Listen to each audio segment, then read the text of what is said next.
Okay, welcome to the lecture on Aristotle. Now, Aristotle, I think many of you are going to find, I think many of you are going to find him much more compelling than what we've done previously. So check out if you didn't look at it, please look at the review video that I posted before this one so that you can get a quick rundown of everything we've covered so far. But basically, we've done the pre-Socratics, Socrates, and Plato. Now, as Kinney wrote in our textbook, uh, philosophy underwent a sort of gradual clarification of itself through this period. First, it was um, sort of pseudo-philosophical and pseudo-scientific insights in people like Thales, and gradually it becomes more and more clear. Um, and in Aristotle, I think we get the first really systematic philosophy, which makes him both a very powerful thinker and also a lot easier to understand. So that's some good news there. Um, Now, I do need to say, uh, Plato's theory of the forms is going to be important to be holding in your head during some of this. Plato, so we covered this in the Plato lecture. If you want to review it, I also covered it a little bit in the review right before this video. But just another rundown because this theory of forms is so important. Plato held that reality is sensible. We can understand it with our senses, and reality changes. But also, we have here I'm going to pull this out. This is a bag of pens, right? These pens, we call them all pens. So somehow, even though there's many different pens, we have a concept that fits all of them. Now, for Plato, this concept is superior to the pens themselves because the concept doesn't change and the concept is intelligible, right? And the intellect for Plato is closer to the divine than the body. Okay, many scholars of Plato will say this is an oversimplification, but I think it's a good way to get started thinking about the difference between Plato and Aristotle. So Plato is going to say, okay, we have a body, it has senses, we use our eyes, our nose, our mouth, our ears, our hands, and everything to sense the world around us. And our senses are constantly changing, and things are constantly in kind of ever-changing kind of multiplicity. So think about Parmenides. We spent a few minutes in the last review lecture thinking about talking about Parmenides' concept of being. Plato's takes a lot of inspiration from Parmenides.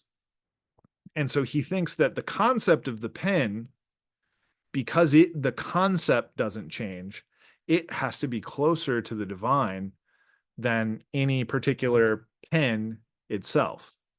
Okay. Now, this pen itself gets its existence somehow, or gets its intelligibility from the form.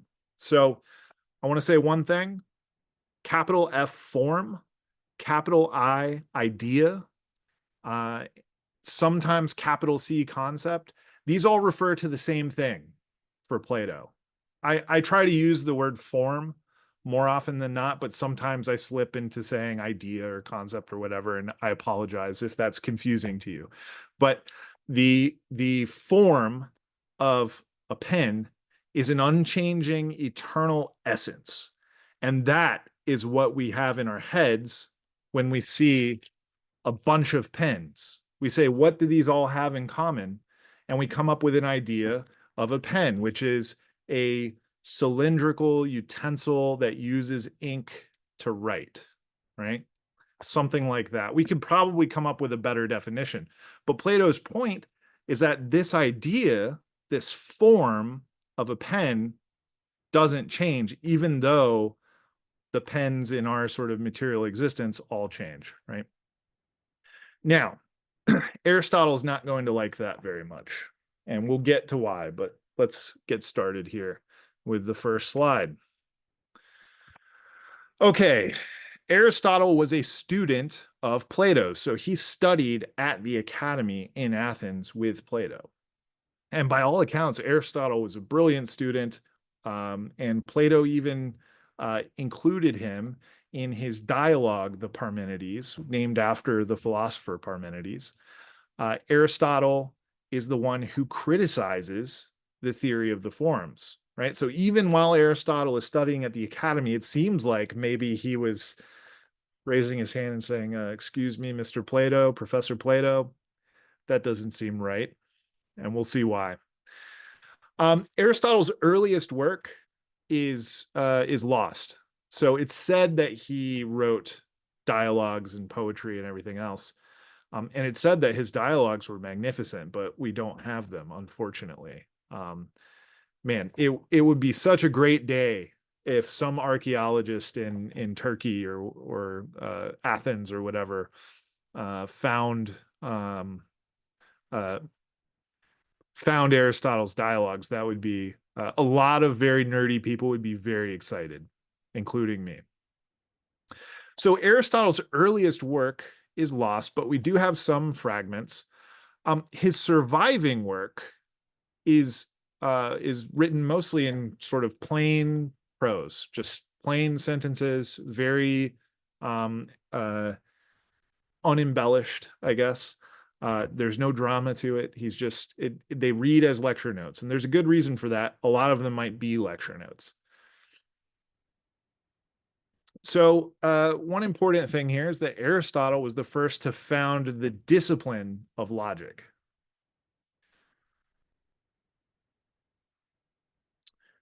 One second here.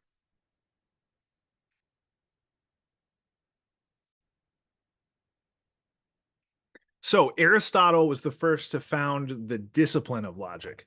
That doesn't mean people before him weren't using logic. It just means that the rules of logic had never really been systematically explored, right? So Aristotle is the first one to really write at length about what kind of arguments are good arguments and what kinds of arguments are bad arguments, which is essentially what logic is. It's the kind of examination of what's a good argument and what's a bad argument. So his logical works include the topics, the sophistical refutations, the categories, de interpretatione, which is just Latin for on interpretation, the prior analytics, the posterior analytics. Now you'll notice if you've been paying attention, you might say, Aristotle wrote in Greek. Why are some of these titles in Latin or using Latin words? Well, it's because when Aristotle was kind of adopted in the Middle Ages, his works were translated into Latin, and that is how people read Aristotle for thousands of years. So there's a tradition. There's a tradition of reading Aristotle in Latin that emerges from the Middle Ages. That's just how it goes, right? We can't change history. People refer to his stuff in Latin because that's how we got used to doing it for thousands of years. Even though, like I said, his original manuscripts were written in Greek. Now, collectively, these logical works are known as the organon or the tool. You kind of think about it as a toolkit for doing philosophy. It's not only they're not. Aristotle would not consider logic philosophy. He would consider logic sort of the tools for doing philosophy. Okay, let's talk about Aristotle's relationship to Plato. So Aristotle usually started in a Platonic place and kind of modified Plato's doctrines instead of thoroughly refuting or repudiating him. But like I mentioned, he did argue vehemently against the theory of the forms or the theory of ideas. So in the Nicomachean Ethics, which we read book 1 for this week, he's very polite about how he argues against the theory of the forms. He says, uh, good friends introduced the theory of the forms into philosophy, but piety requires us to honor the truth even above our friends. And so he goes on to sort of explain why he doesn't think the theory of the forms is relevant for ethics, which we'll get to that. A nice way to do it. In the posterior analytics, which we did not read, he's less polite about how he argues against the forms. And in the metaphysics, he's very clear that the forms do not explain the existence of anything, right? So there are different sort of levels of spice to to Aristotle's arguments against Plato. For the Nicomachean Ethics, relatively mild. He just wants to call attention to the fact that the Plato's theory of the forms is not helpful for his ethical project. Again, we'll get to that. Aristotle, also a renowned biologist. So this is another point about Aristotle. Previous philosophers tended to be looking up at the sky, right? Tended to be looking up at the stars and the planets and everything else. In Aristotle, he said, no, I think actually examining the things around us seems kind of important, right? He started doing what we now understand as natural science. He was constantly getting new specimens. He was dissecting animals, breaking them into parts to understand how the whole fit together, right? He's very concerned with the particulars of of the world, and he thought that through examining particulars, we can come to a better understanding of nature as a whole. Now, think about how Plato would think about this. He'd say, we have a bunch of particulars, we have a bunch of pens, right? But what really matters is the idea, is the form of the pen. And philosophers should be concentrating on this otherworldly, ethereal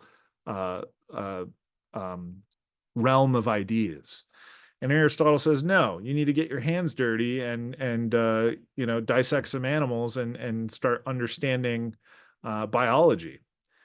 So he classified over 500 animals into genus and species. So we get our genus and species from Aristotle. He's the guy who started that way of categorizing animals. So he classified over 500, and he prioritized observation. Aristotle thought we needed to observe the natural world. We needed to observe our inner world, the world of emotions. We needed to observe the way that good politicians behave, the way that bad politicians behave, right? We need to be looking at the world to understand how it works. Because if we don't understand how the world works, we're not going to be able to do good theory. You can't start with theory. You have to start with observation. Okay, this is Aristotle, very common sense, something that I think a lot of us probably generally agree with, especially I know a lot of you taking this course are in nursing, so you've got some background in science and I'm sure like anatomy and things like that.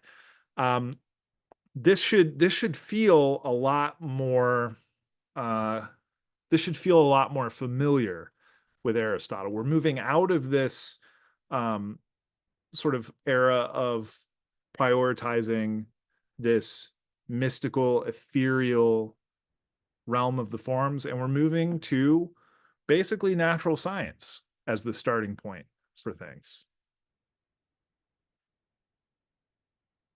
Okay, so Plato founded the academy, and Aristotle studied there, and then he left Greece to actually go tutor Alexander the Great, who ended up conquering the known world. And after tutoring Alexander the Great, he returned to Athens. Aristotle returned to Athens and founded the Lyceum, which is his school that was dedicated to philosophy and research.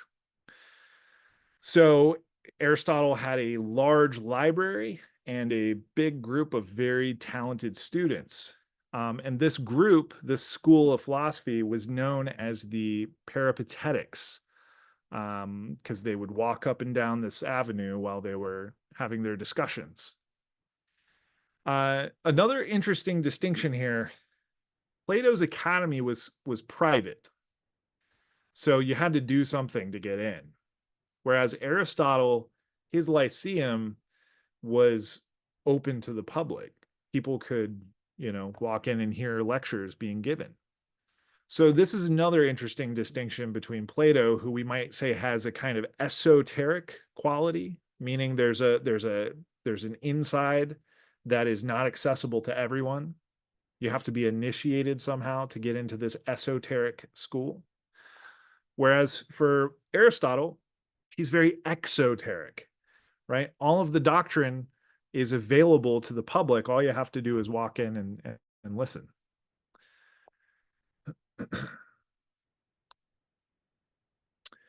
So we do need to talk a little bit about Aristotle's style.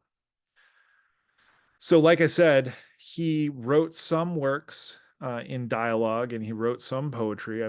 I think we have one surviving poem. But his dialogues are all lost, and the majority of his surviving works are prose. And his style, this is important, his style is often very jagged and unpolished and difficult to understand. And a lot of people think this could be for a couple reasons. Number one, maybe these are just lecture notes that he was, we had his notes and he'd put his finger down and say, okay, this is the next point. And then he would just talk sort of at length about that point, look down, move his finger to the next point, talk at length about that point. So it could be that the works of Aristotle that we have are just basically an outline for his lectures, which may have been very, very eloquent or much more sort of filled in, with more examples and more concrete ideas and more sort of filling in of details, if you will. So it's possible that a lot of what we have from Aristotle is literally just lecture notes that a professor would make before they give it would be like if somebody discovered my slides, right? And they were like, well, this guy, Jacob Given, not a very good philosopher. He wrote everything in PowerPoint, that might be kind of what it's like looking back on Aristotle and his sort of unpolished kind of works. The other idea here is that some of his works might actually be notes taken by students that were kind of edited together. Or it could be a combination of the two. It could be a combination of Aristotle's lecture notes and notes that students took at his lectures, kind of all stitched together. So that just kind of accounts for his sometimes very difficult style. Aristotle also was basically the founder of academic disciplines. The notion of an academic discipline comes from Aristotle. So he had three major divisions of what he calls sciences. Now, it's important, the ancient notion of a science is different from the modern notion of a science. The modern notion of a science usually revolves around the scientific method, right? You have to have a hypothesis and you need to test the hypothesis, and that experiment should be reproducible, and the results should be open to scrutiny, and any sort of scientific theory should be falsifiable, right? That's modern science. We are not talking about that yet. In the classical period here, science just means an organized body of knowledge.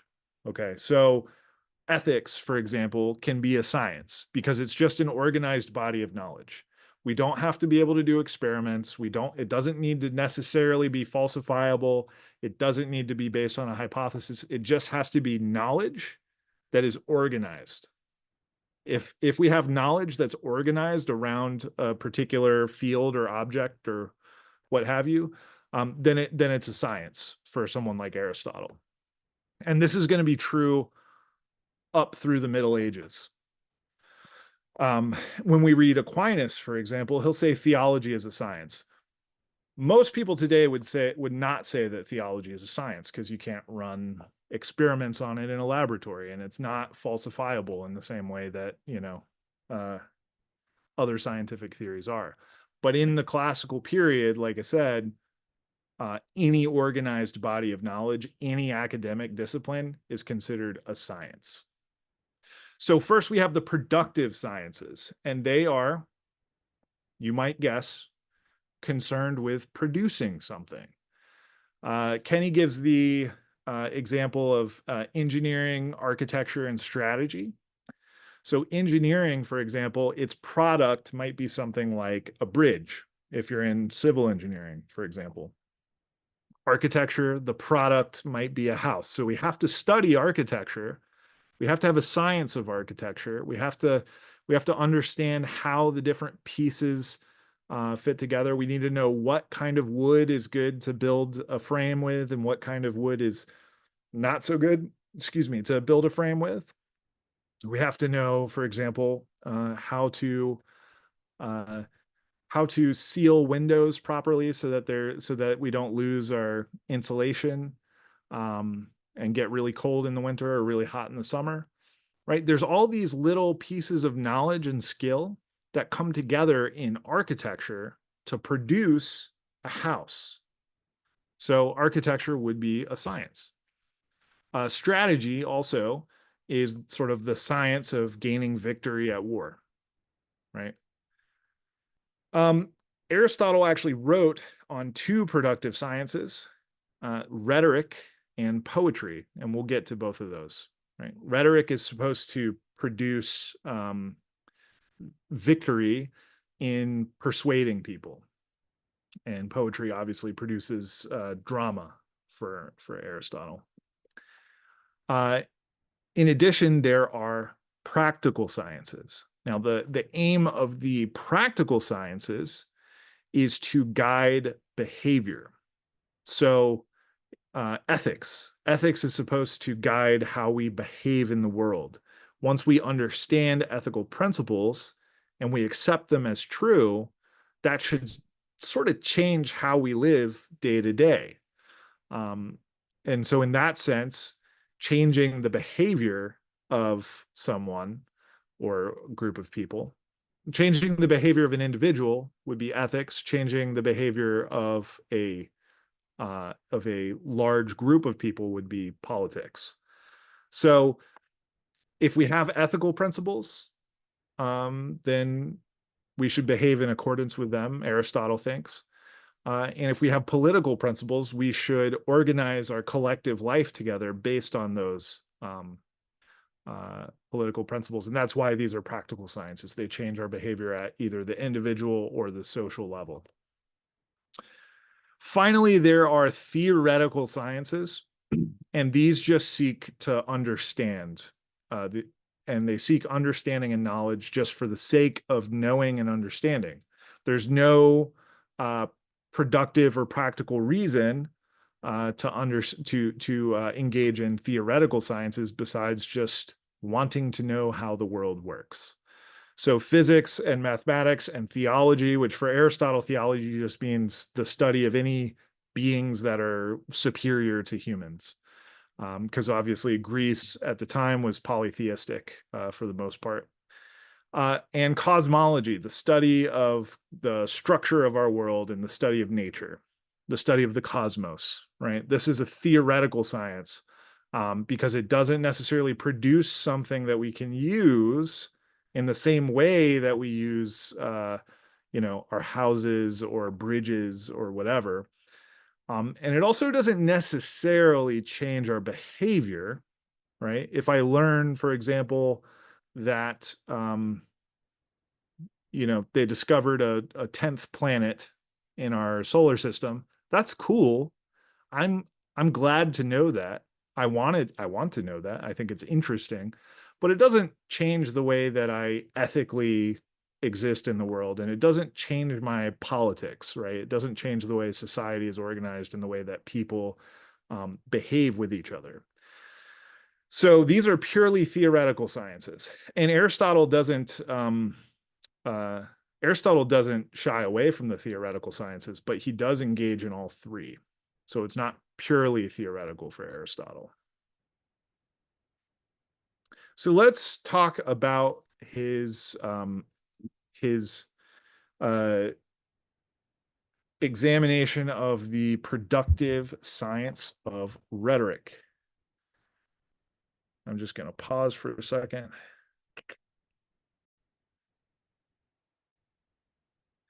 Okay, so Aristotle's rhetoric is mostly dealing with persuasion.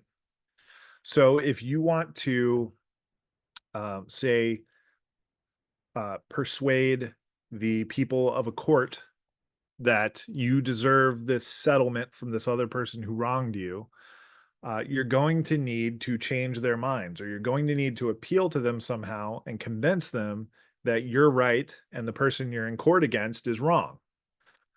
Remember how early on, I believe in week 2, we talked about how philosophy emerges um, when people start to need to argue with each other in order to arrive at an agreement of some kind. Rhetoric is an important part of that, according to Aristotle. Rhetoric really is the art of persuading people. And persuasion involves a few things. First, it involves the character of the speaker. So if you can convince somebody that you're smart and you're good and you are qualified or whatever, you can convince them that you're the kind of person who speaks the truth. Keep in mind, whether you are actually a truthful person or not, if you can convince somebody that you are, that is an important part of persuasion. Keep in mind remember the sophists? We talked about the sophists. They were really big teachers of rhetoric, right? And they weren't necessarily after truth. They were just trying to appeal to the people that they were speaking to in order to convince them of that they had the right, that their argument was correct. Now, Aristotle is not cynical like that. The character of the speaker, obviously, if I genuinely am a truth teller, it's going to be easier to convince you that I'm a truth teller. But also the mood of the audience is an important ingredient here. So Aristotle knew that the emotions, appealing to emotions, could be a way to persuade people to act how you want them to act. Just think about the way political rhetoric works. If you listen to a political ad, it's going to be really charged with emotion. And because appealing to emotion is an effective means of persuasion. But here is the real meat of it, though, is the speaker's argument. Are they making a good argument? Right? And this is where Aristotle's logic and everything comes in, but it's also important for rhetoric, right? If you make an argument that makes sense, you're going to convince more people than if you are just making nonsense claims. Of course, you can make nonsense claims, and if you appeal to emotion, you might be able to persuade people even though you're speaking nonsense. But ideally, a rhetorician should appeal to all three, right? Now, emotions for Aristotle are feelings that we have that alter our judgment. So just whether something's good or bad or right or wrong or beautiful or ugly, right? We make a judgment. Feelings alter our judgment, and they're usually accompanied by either pleasure or pain. So one example is anger. So Aristotle defines anger as a situation where a perceived unmerited slight, right? So getting something like being harmed in a way that we don't deserve, or being slander or whatever in a way that we don't think is merited, is true. This causes some, Aristotle says, a desire for revenge, a desire for this kind of, you want to correct them. You in fact want to inflict some kind of revenge on this person. And anger is accompanied by pain. It doesn't feel good. Anger feels bad. You don't want to be angry necessarily. It hurts to be angry. And so Aristotle understood that emotions can alter people's judgment just as much as an argument can alter someone's judgment. That said, if someone's being reasonable, the argument should be the most important thing. Because if you're reasonable, you should be able to see past the way that your emotions alter your judgment, and you should just be able to think in terms of reason itself.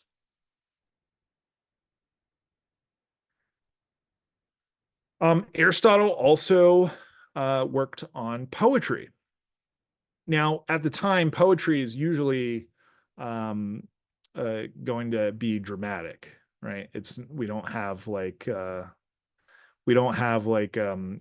kind of experimental poetry that we have today. It's usually going to be tragedy or comedy or epic poetry. So we only have the first book of Aristotle's Poetics, and this book treats both epic poetry and tragic poetry.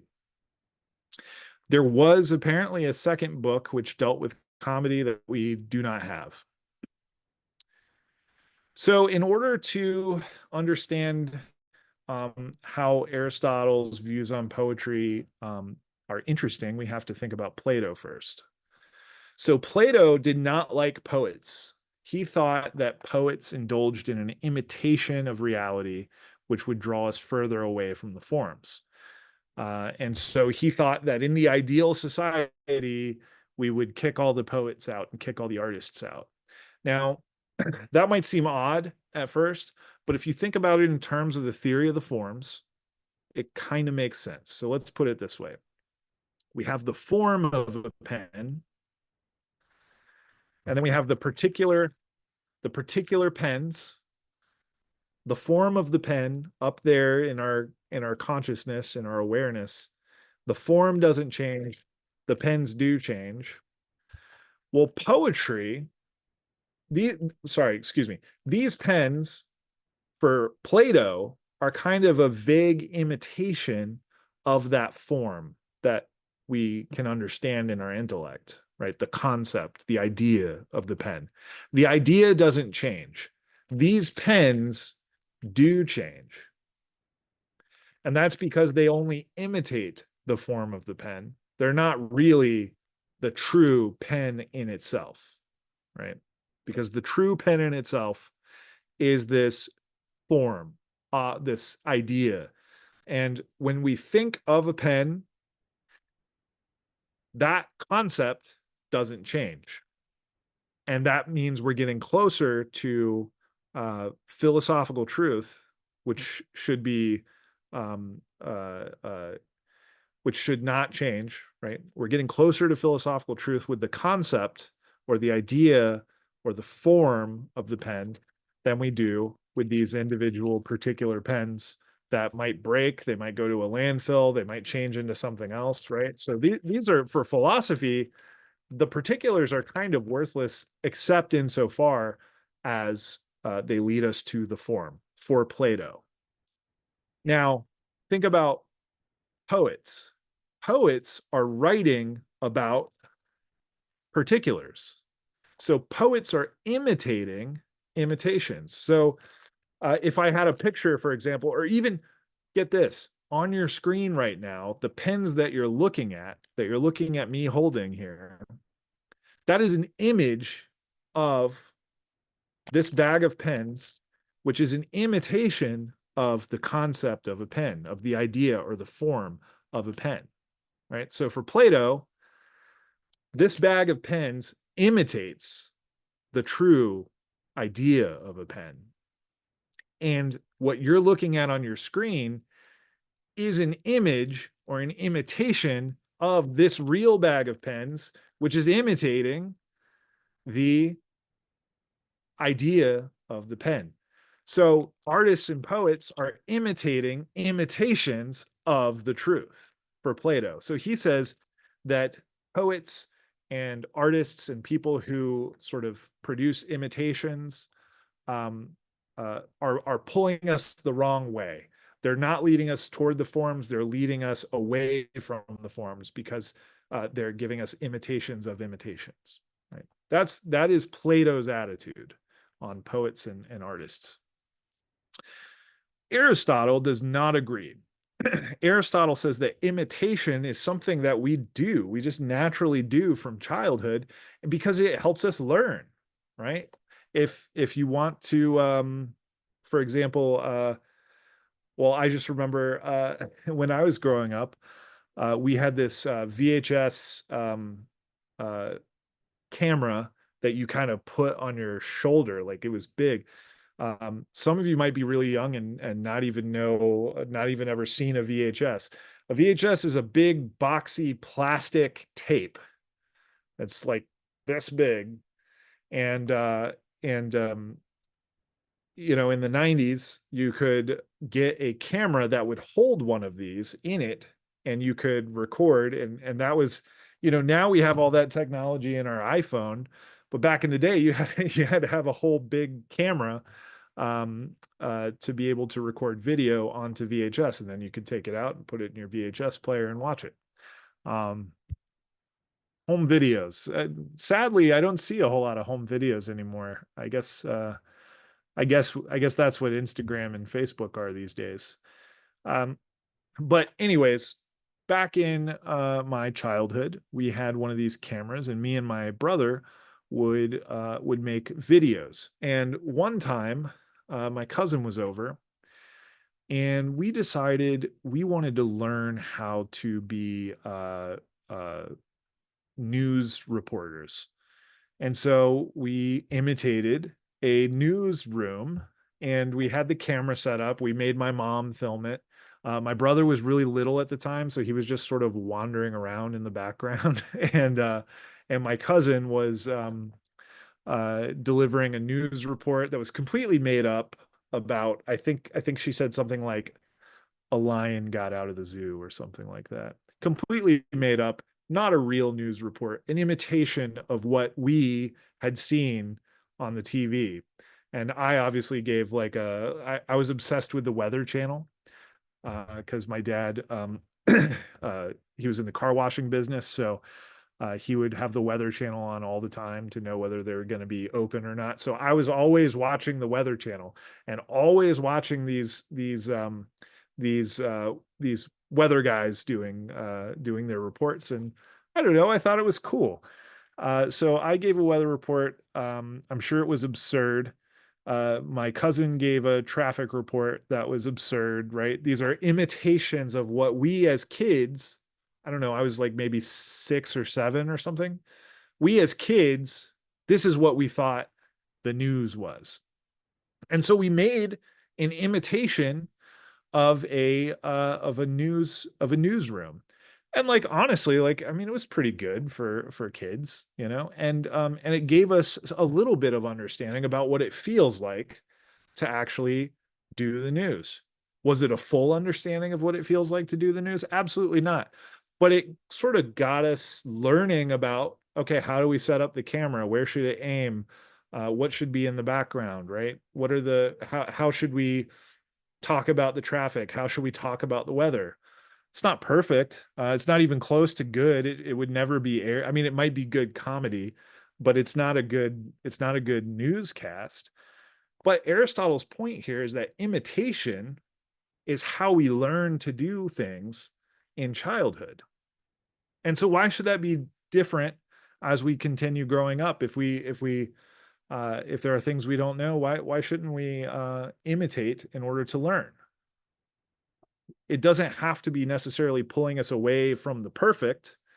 It's just how humans develop. We imitate, right? Representation, also for Aristotle, can actually be impressive. So again, the example of the bag of pens, which I guess that's just going to be our example today. The example of the bag of pens. If somebody produced a photorealistic painting of this bag of pens, that would be impressive. It takes a lot of skill. It takes a lot of mastery to be able to paint in a photorealistic way, right? It looks exactly like the real thing. Obviously, it's not the real thing. It's a representation of it. It's a painting on canvas, but it looks exactly like a photograph of these pens. For Aristotle, there's some virtue in that. There's a craft to doing that that he sees as good. So I think it's I think in these kind of points where Aristotle differs from Plato, at least for me personally, you may have a different view, but for me, Aristotle just seems a little more down to earth, a little more common sense than Plato on these type of issues. So again, he thinks poetry then uh, is not necessarily a bad thing. In fact, it can be a good thing. So this is again, just all that to say, this is a place where Aristotle differs from Plato. He thinks that poetry has its merits. He talks specifically about tragedy. So here's his definition of tragedy. I cut out a little bit. A tragedy is a representation of a grand, complete, and significant action with episodes arousing pity and fear so as to achieve purification or catharsis of these emotions. Kinney does note that there's considerable disagreement over what Aristotle meant by the word catharsis. If you have ever taken a drama class or studied, even sometimes if you just take a literature class, you'll talk about catharsis, you'll talk about Aristotle's literary theory, I guess. Um, but there's some kind of good, Aristotle thinks, if we experience pity and fear in a controlled environment, like watching a play, right? There's something good there. One interpretation might be that, like, so for example, you watch Friday the 13th or something, you watch some really scary movie, which my wife and I are always watching scary movies. And you might be having a bad day. Maybe something went wrong at work. Maybe you you know got into a fight with a friend or whatever, and you sit down to watch Friday the 13th, and you realize, well, I'm not having as bad of a day as the camp counselors who are getting chased around by a guy with a machete, right? So maybe that's part of what catharsis means, is that you feel these extreme emotions, right? Getting chased around by a serial killer at a camp, and that makes your own problems feel a little more manageable, right? Maybe I have to text my mom a difficult text message or whatever, but hey, at least I'm not getting chased around by a guy who crawled out of the lake with a machete, right? It's kind of an extreme example. It's just this last Friday was Friday the 13th, so it's been on my mind. So one element of tragedy for Aristotle is character. So the character, we know what a character is. It's a person that is played by an actor on a stage. Um, for tragedy specifically, this person should be basically good, but they need a fatal error. Now, the Greek word here for this fatal error, sometimes it's called a tragic flaw, is hamartia, which is translated in the New Testament of the Christian scripture, the New Testament. That's the Greek word for sin. Okay, what it literally means is missing the mark. Okay, so it's like if you're an archer, you have an arrow, you shoot it, you miss the bullseye. That's hamartia. That's an error, right? So the character in a tragedy, the central character should be basically good, but they have to have this one thing where they don't quite align, where there's some kind of error, some kind of flaw. And so yeah, so the next element here is the plot. Obviously, a plot should have a beginning, a middle, and an end. And there should be for a tragedy, there has to be a reversal or a downfall where the character learns something that that causes them trouble, right? So uh, the classic example here is the play Oedipus Rex, which a lot of us had to read in high school. It is an interesting play. It is a it's a very extreme play in a lot of ways. Uh, and the idea of Oedipus Rex was that he was I don't remember all the details, but basically uh, this guy Oedipus was born, and for whatever reason, I don't quite remember, his parents did not want him, so they left him to die in the forest, right? To die of exposure, which actually was surprisingly common back in the day. Uh, Unwanted babies would just kind of be left in the forest. I know it's horrible. And again, I don't remember the exact plot point here, but somebody comes along and picks Oedipus up and takes him to their town and raises him. Oedipus rises up in this town to kind of to be, I think to become king of this other town. And he doesn't know where he was born. He doesn't know who his parents are. He doesn't know anything about his past. And when he becomes king, he goes and invades his hometown and kills his father and marries his mother, but he doesn't know that. Okay. So the reversal comes when Oedipus learns that he killed his biological father and he is married to his biological mother, which Freud is going to have a field day with this play in the 19th and 20th century. But that reversal where suddenly everything is different, this piece of information has just transformed my life for the worse, right?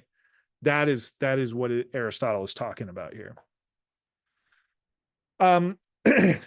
Aristotle also thinks that poetry is greater than history because poetry can get at something universal, whereas history can only tell you a series of particulars. All right. Let's talk about Aristotle on ethics. I'm going to keep this particular part of this lecture short because we're actually going to cover the Nicomachean ethics in more detail in the next lecture. But yeah, he had three major ethical works: the Nicomachean Ethics, the Eudemian Ethics, and the Magna Moralia. The one that everybody reads is the Nicomachean Ethics. The reason they read it is because it rocks. It's an amazing book, which is why I chose it for this week. So here's a quote from Kenny. With some exaggeration, one could say that Aristotle's moral philosophy is Plato's moral philosophy with the theory of ideas ripped out. Right? So a big important piece of Aristotle's ethics in order to let me put it this way. In order for Aristotle's ethics to work, Plato's forms have to be irrelevant. We will show we'll show how that works right now.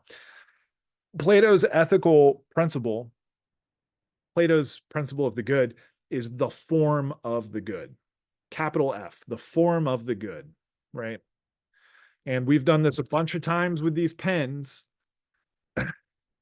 Think of these as particular good actions. Okay, so now these pens are particular good actions. We see people doing good actions. We see somebody who's good at playing guitar. We see somebody who is a good student. We see somebody who is a good cook, right? And we call all of these things good. And for Plato, that means there must be some idea of the good that is beyond any of these particular things. um, for Aristotle, that form of the good is kind of irrelevant because it doesn't have anything to do with our life, right? It's kind of this idea way out there that doesn't affect how we behave on a day-to-day level.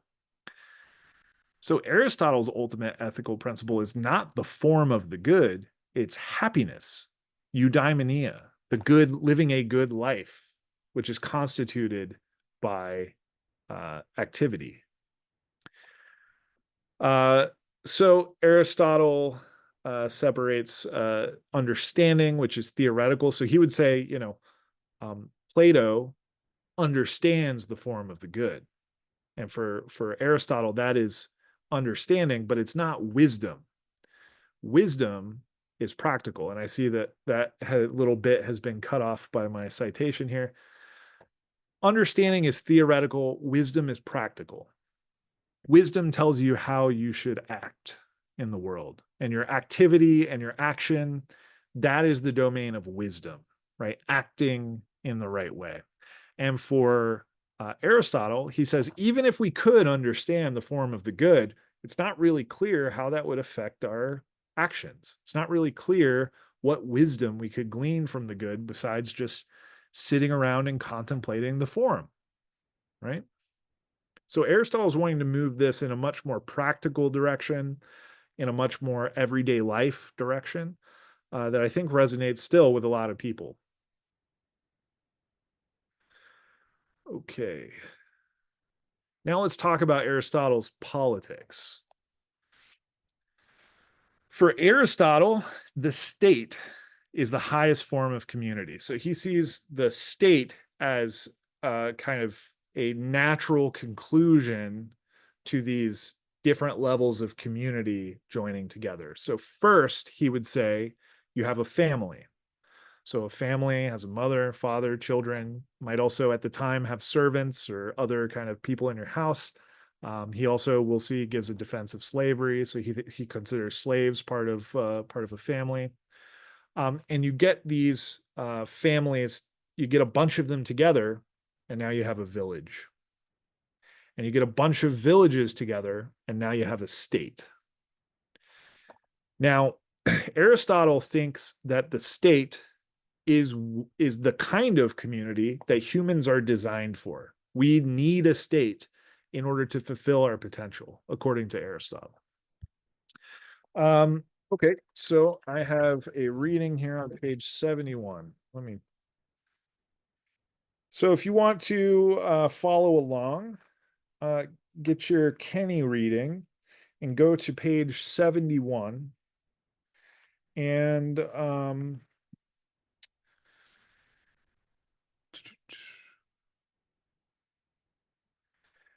going to pause for a second while I find the correct passage.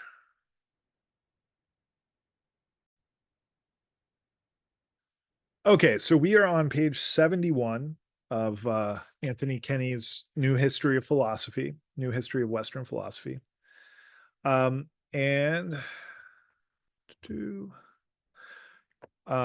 we are going to look at this big block quote, which is, I don't know if you can see, it's this big paragraph right here, the first big full paragraph. And this is a block quote from Aristotle's, I believe from the Politics. The government, that is to say, the supreme authority in a state, must be in the hands of one, or of a few, or of the many. So he's just saying there's three possible configurations of government. One person can have all the power, a few people can have all the power, or a lot of people can have the power. The rightful true forms of government, therefore, are ones where the one or the few or the many govern with a view to the common interest. Governments that rule with a view to the private interest, whether of the one or of the few or the many, are perversions. So here he's making a distinction and saying, if no matter how many people have power in a government, whether it's a king or an oligarchy, or well, I shouldn't say oligarchy, whether it's a king or a small group of people or a large group of people, if they are governing with the common interests of the whole state, of all the people and the common good in mind, then they're governing correctly. And if they're governing with private interests in mind, then they're governing incorrectly. And in fact, it is a perverted government, according to Aristotle. So if you have a king, for example, who is one person who has a lot of power and makes specifically only makes decisions that enrich him, that make him richer or give him more resources, this king, then he is engaged in a perverse form of government, because government is intended to provide the conditions for happiness for all of its citizens, right?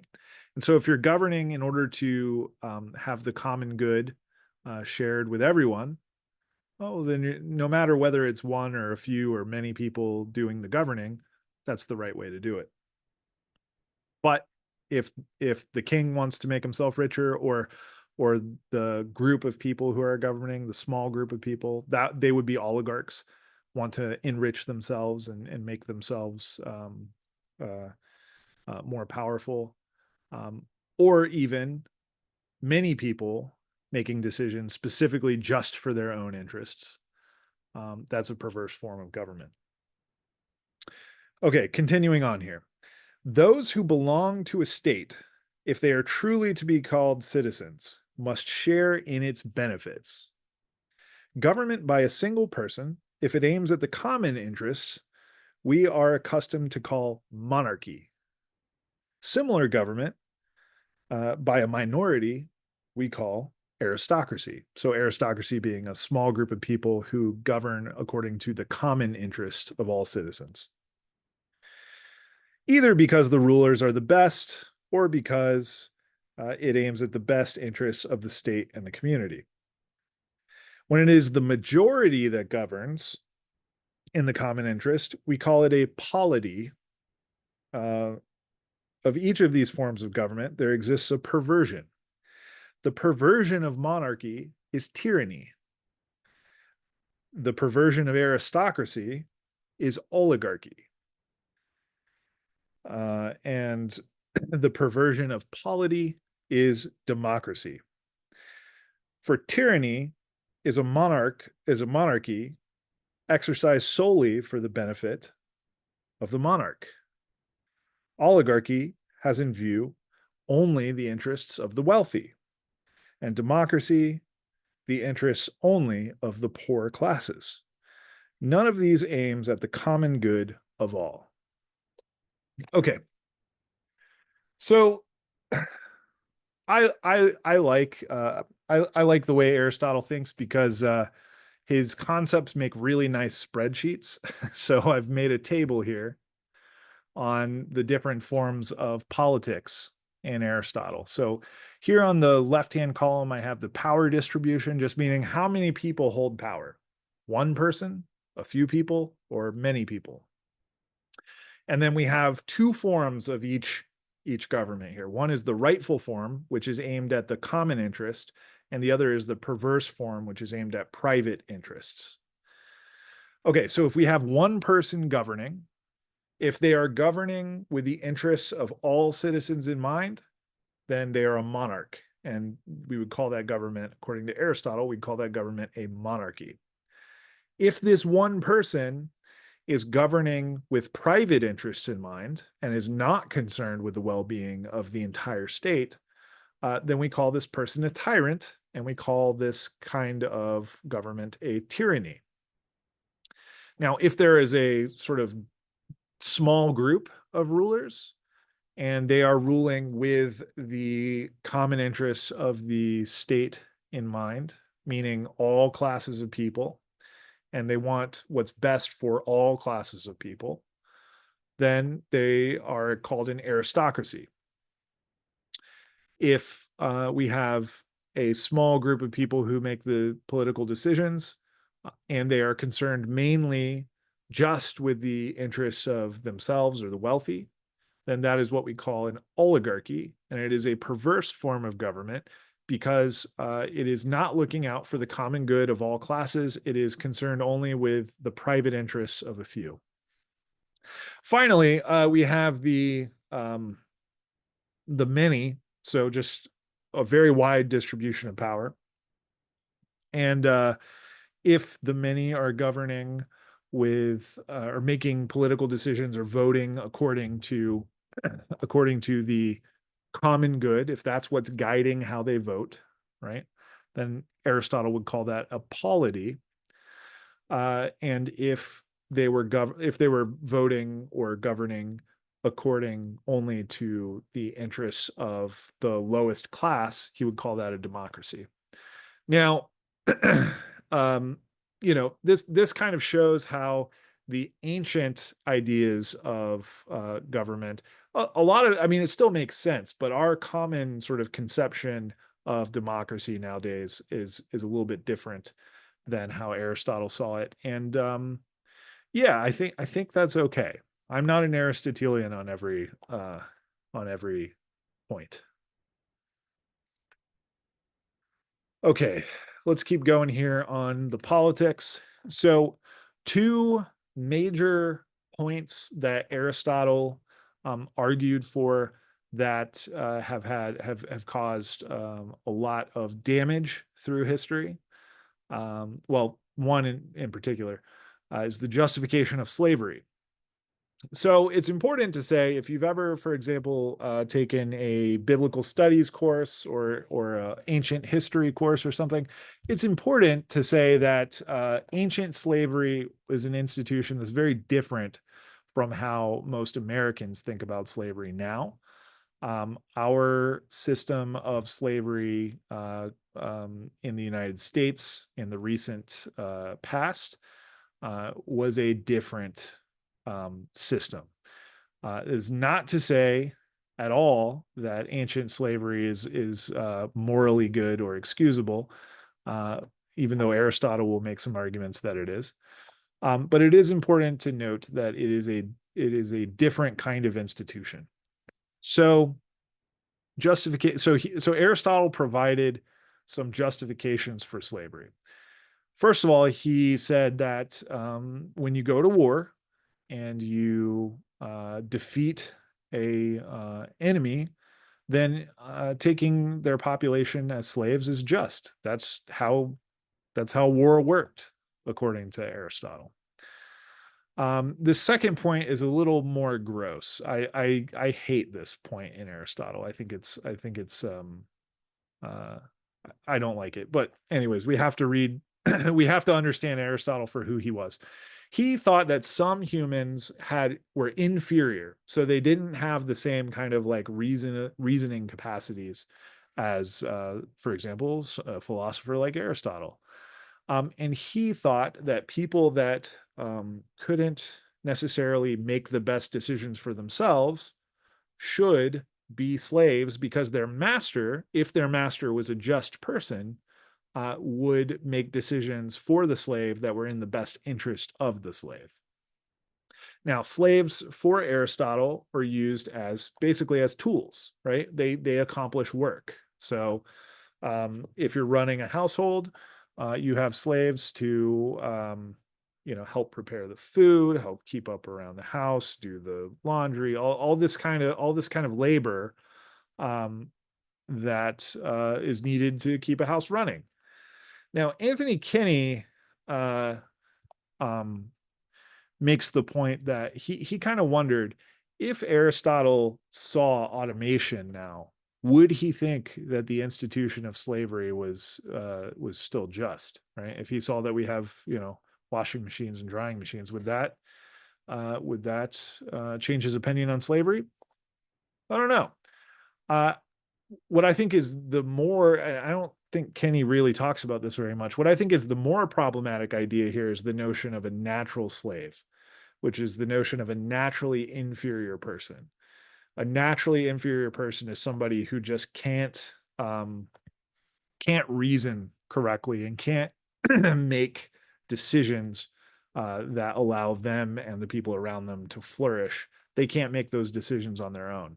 Now, I don't think I'm not an expert on this point, but I don't think that Aristotle's notion of a natural slave was tied to race in the way that like American slavery was tied to race. But nonetheless, it's a disturbing concept, and it's one that a lot of apologists for slavery in the recent past they used this notion of a natural slave. Even like honestly, even like now, I've heard a lot of very we'll just say very wacky political people trying to say that slavery was in some way a good for the people who were enslaved in the United States because they'll use all kinds of different reasons. Like for example, well the the masters of slaves in the South introduced them to Christianity, and that was good for them, right? Um, and this is all uh, just horribly morally wrong in my estimation and very difficult to accept. It is important to know that Aristotle, because he had such a massive influence on so many things, right? He's going to be used for also defending positions that are bad, that that are morally wrong, that Aristotle just kind of thought was obvious at the time. Okay, he also condemned usury, which is essentially uh, the uh, accrual of interest, right? So if I lend you $100 and I say, just pay me back with interest, then you're going to pay me back, say 5% interest. You pay me back $105, and we call it later, and we call it even. That's usury. Where money, because I lend you money and you give me back more money than I lent you. So somehow money has made money for me, right? This is what our entire sort of uh, capitalist system is based on is the accrual of interest, or it's at least one factor that our sort of finance is based on. So Aristotle thought this was wrong. Why did he think usury was wrong? He thought that there were proper and improper use of possessions. So, for example, shoes, the proper use of a shoe is to wear it. And if you exchange it for money, you can do that. But it's not the proper use of a shoe. Money, its proper use is exchange. We use money to buy things that we either need or want, and we take these things that we buy and we enjoy them with their proper use. So I want shoes. I go to the store, I give them money, they give me shoes, I use the shoes properly, and I've just used my money properly, right? Money is exchanged, goods are used. Um, but the idea that money could generate interest is just unthinkable for Aristotle. Like, it doesn't make any sense. Money is meant to be exchanged. It's not meant to accrue interest, right?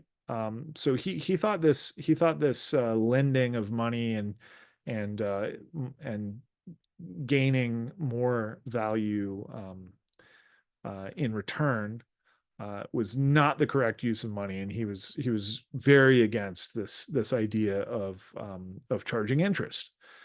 So in his sort of hierarchy of different occupations, the farmers were the best because they actually produce something, right? They're working properly with the land.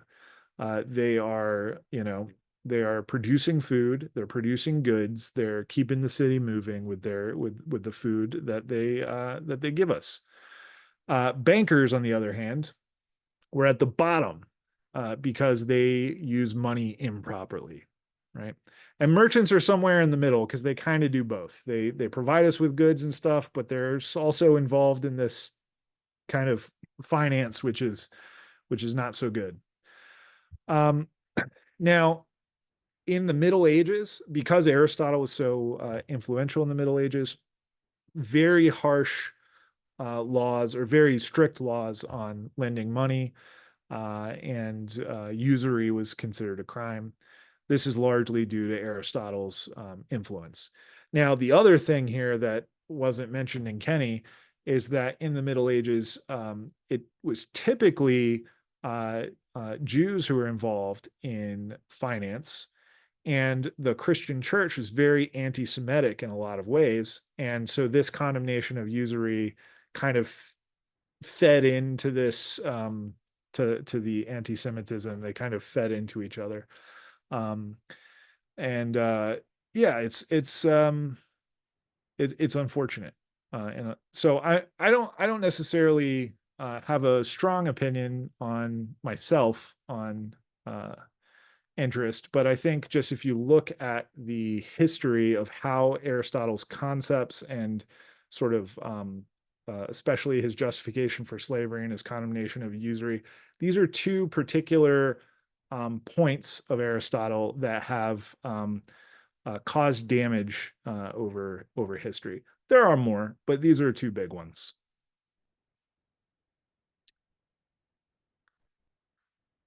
Okay. There's also an argument, I guess, from the capitalist side. There's an argument to be made that whoops. There's an argument to be made that maybe if usury hadn't been condemned in the Middle Ages, then we would have seen financing come on the scene sooner, because that really got started in the Renaissance, where people would finance new projects and businesses and things. There's an argument, I guess maybe to be made that if the Christian church hadn't listened to Aristotle on this point, we may have seen innovation sooner, or may have seen more technological or economic development sooner. But anyways, that's speculative. Okay, let's talk about Aristotle's cosmology. So Aristotle is building on the pre-Socratic tradition, especially Empedocles, who had the four elements in one system. And for him, each element has a natural place in the cosmos. And for Aristotle, each element has a natural tendency. So, for example, fire naturally is going to rise higher unless it's blocked by something. Earth is naturally going to sink lower unless it's blocked by something, So, when you see these, when you see the movement of the planets and things, right? This is the natural tendency of things in the cosmos to move according to their nature, right? And so for Aristotle, the Earth is at the center of the universe, and it's surrounded by crystal spheres, and the planets move along these spheres. If you've ever heard the phrase the music of the spheres, this is the cosmology that it's based on. Importantly, heavenly bodies, so the planets, stars, the sun and moon, are composed of a fifth element called the quintessence. And this fifth element has both a soul and a body. Now, the planets have to have a soul because they move. And anything that moves has a soul. According to Aristotle, vegetables have souls because they grow and they gain nutrients, right? Planets have souls because they move. So for Aristotle, there had to be a source of all this motion. And that source he calls the unmoved mover. This is super important. This is going to be very important in medieval philosophy. There's an unmoved divinity that moves everything. Now, here's the thing. It moves through attraction. because if it was an unmoved mover and it tried to push things along, the unmoved mover would have to push. It would have to move, and it would no longer be unmoved. But an unmoved mover can attract things toward it without it itself moving, right? So Aristotle thought this unmoved mover was the thing, basically the God that caused everything in the world to move according to its nature. Okay, I do want to address two things here. There were some questions that I didn't get to in the previous lecture I think are relevant here. One person asked if Thales didn't leave behind any writings, how do we know his sayings? Because we said there's two sayings of Thales. All things are full of gods, and water is the first principle of everything. We know Thales said these two things, or at least we suppose that Thales said these two things, and yet we continually said like Thales didn't leave any writings. He didn't leave any. He didn't do any. He didn't publish any works that we know of, and we don't have anything surviving from Thales. So one of the questions that I got was, well, we know these two phrases from Thales, and he didn't have any writings. So where do we get them from? And the answer is we get them from Aristotle. Aristotle quoted Thales in, I believe, in the Metaphysics. And there's also another historian in ancient Greece, Diogenes Laertius. You don't need to necessarily know his name, but people in the classical period were doing the history of philosophy. And you could think that maybe the philosophy of Thales probably lived on for a few hundred years as an oral tradition, right? Nothing was written down, but people, would keep repeating, Thales said.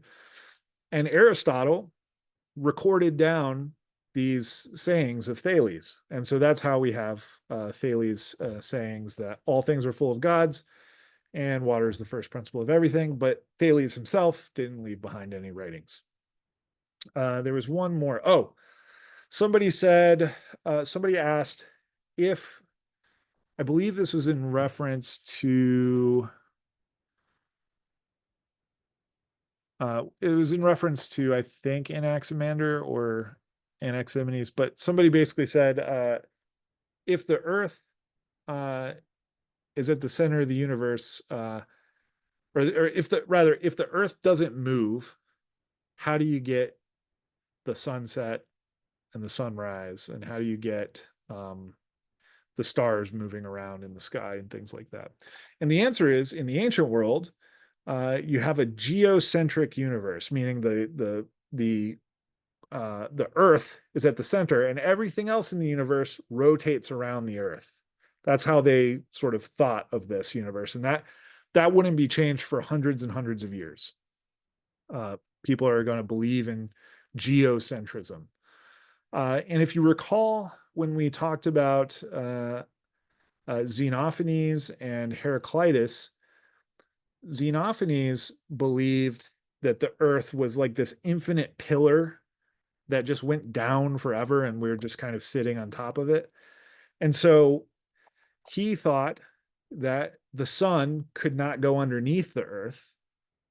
And so that's why he thought that the sun was sort of a new thing every day, right? So the sun would basically, a bunch of fire would gather over here in the east and rise up over the Earth and set in the west and then just dissipate. And then the next day, the same thing would happen. A bunch of fire over here in the east would gather together into a ball and rise up over the Earth and set in the west and then dissipate.